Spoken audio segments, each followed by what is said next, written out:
Now, I'm happy to take questions. Yes. Thank you, Mr. President. I know some of my colleagues will get into some specific issues, but I wanted to zoom out on your first year in office. Inflation is up. Your signature domestic legislation is stalled in Congress. In a few hours from now, the Senate, an effort in the Senate to deal with voting rights and voting reform legislation is going to fail. COVID-19 is still taking the lives of 1,500 Americans every day, and the nation's divisions are just as raw as they were a year ago. Did you overpromise to the American public what you could achieve in your first year in office, and how do you plan to course correct going forward? Why are you such an optimist?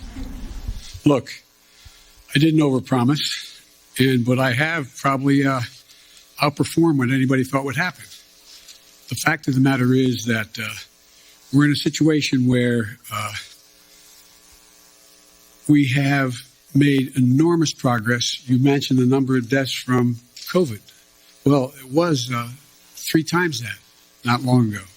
It's coming down. Everything's changing. It's getting better. Look, I didn't overpromise, but I think if you take a look at what we've been able to do, you'd have to acknowledge we made enormous progress. But one of the things that I think is something that, one thing I haven't been able to do so far is get my Republican friends to get in the game of making things better in this country. For example, I was reading the other day, and I wrote the quote down so I don't misquote him.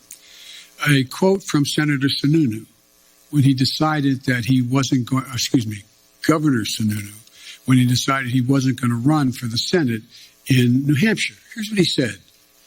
They were all, for the most part, content with the speed at which they weren't doing anything. It was very clear that we just had to hold the line for 2 years.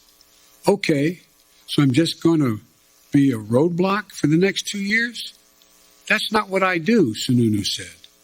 He went on to say it bothered me that they were okay with that. Then he goes on to say, I said, okay, so we're not going to get stuff done if we win the White House back. Why didn't we do anything in 2017 and 2018? And then he said, how the Republican Sununu spoke to answer the challenge? He said, crickets, yeah, crickets. They had no answer. I did not anticipate that there'd be such a stalwart effort to make sure that the most important thing was that President Biden didn't get anything done. Think about this. What are Republicans for? What are they for? Name me one thing they're for. And so the problem here is that I think what I have to do in the change in tactic, if you will, I have to make clear to the American people what we are for. We passed a lot. We passed a lot of things that people don't even understand what's in it, understandably. Remember when we passed the Affordable Care Act and everybody thought that, it really was getting pummeled and beaten. And it wasn't until after we were out of office and that next campaign, when that off-year campaign, and I wasn't in office anymore. We went in a whole bunch of districts campaigning for Democrats and Republican districts who said they wanted to do away with health care, with Obamacare. And I started pointing out that if you did that, pre-existing conditions would no longer be covered. And they said, huh? We didn't know that. And guess what? We won over 38 seats because we had explained to the people exactly what, in fact, had passed. Now, one of the things that I remember saying, and I'll end this, I remember saying to President Obama when he passed the Affordable Care Act, I said, you ought to take a victory lap. And he said, there's so many things going on, we don't have time to take a victory lap. As a consequence, no one knew what the detail of the legislation was.